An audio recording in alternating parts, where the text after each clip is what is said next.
आज पावसामुळे L-P bridge खाली बिकानेरच्या समोर एक दुर्घटना घडलेली आहे. ज्याच्यामध्ये 2 मुलींना शॉक लागलेला आहे.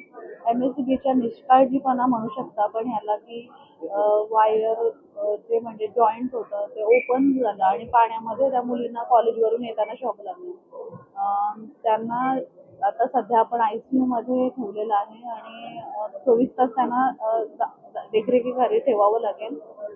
नशिबाने सुदैवाने हे थोडक्यात झालेलं आहे, पण अजूनही 24 तास त्यांना काही त्रास होईल का हे ऑब्झर्वेशन नंतरच समजेल.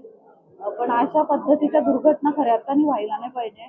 आपण MSCBच्या अधिकाऱ्यांना आधीच निर्देश दिलेले होते. आदरणीय गणेशजी नाईक साहेबांनी मीटिंग घेऊन त्यांना सांगितलेलं, की जिथं जिथं आपण जॉईन करता तिथं तत्काळ प्रॉपर पद्धतीने केबल्स बघा. कारण आज आता पावसामध्ये असं होतं की त्यांच्या माध्यमातूनच खोदलं जातंय, वायरी तोडल्या जातात, नुसतं टेप लावून ठेवलं जातं आणि भविष्यात अशा मोठ्या दुर्घटना होऊ शकतात आणि कोणाचा नाहक बळी जाऊ शकतो. तर ह्याकडे MSCBने नक्कीच लक्ष दिलं पाहिजे आणि आपल्या नवी मुंबई सारख्या शहरामध्ये ह्या घटना घडणं म्हणजे दुर्दैवाची बाब आहे.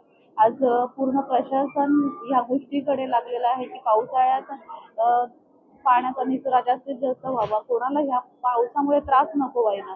आणि अशा पद्धतीची घटना आणि तीही आपल्या मुलींसोबत म्हणजे कॉलेजच्या तरुणींसोबत घडते. ही खरंच दुर्दैवी घटना आहे आणि भविष्यात अशी घटना नको घडायला म्हणून MSCB बरोबर आम्ही तात्काळ कोऑर्डिनेट करून त्यांना ह्या संदर्भात सूचना देणार आहोत, की आपण ज्या ज्या ठिकाणी खोदलेलं आहे किंवा ज्या ज्या ठिकाणी आपल्या वायर जी ओपन आहे तिथे तात्काळ आपले ज्या पण प्रोसेस आहे ती करून घ्या, म्हणजे भविष्यात नागरिकांना ह्याचा त्रास नको व्हायला.